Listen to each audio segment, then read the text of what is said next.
বাসায় যদি বরবটি আর একটু চ্যাপা শুটকি থাকে তাহলে তা দিয়ে বানিয়ে ফেলুন এই দারুণ মজার ভর্তাটা। এই ভর্তা দিয়ে অনায়াসে আপনি 1 থেকে 2 প্লেট ভাত খেয়ে ফেলতে পারবেন, টেরই পাবেন না, এতটাই মজার হয়। তো পাত্রের মধ্যে দিয়ে দিচ্ছি 1 কাপ বরবটি, কেটে ধুয়ে পরিষ্কার করে নিয়েছি। 8 থেকে 9টি কাঁচামরিচ, 5টি বড় সাইজের রসুনের কোয়া, 3টি শুকনো মরিচ, ঝালটা যার যার পছন্দ মতো, 1/4 চা চামচ লবণ আর 1/4 কাপ দিচ্ছি পানি। একটু নেড়েচেড়ে ঢাকনা দিয়ে সিদ্ধ করে নেব। বরবটি থেকেও কিন্তু অনেকটা পানি বের হবে। তো 7 থেকে 8 মিনিট পর আমি ঢাকনা খুলে নেব। এই পর্যায়ে সব সিদ্ধ হয়ে গেছে, পানিটাও কিন্তু টেনে গেছে। এখন দিয়ে দেব 3 টেবিল চামচের মতো রান্নার রেগুলার তেল, 1/4 কাপ পেঁয়াজ কুচি, 6 থেকে 7টি চ্যাপা শুটকি ধুয়ে পরিষ্কার করে নিয়েছি।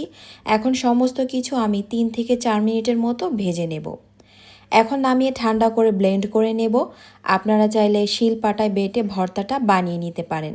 ভর্তাটা আমি ভালোভাবে ব্লেন্ড করে নিয়েছি, তবে সামান্য দানাদার ভাব রেখেছি যাতে করে খেতে আরও বেশি মজা লাগে। তো আমাদের বরবটি দিয়ে চ্যাপা শুটকির ভর্তা তৈরি।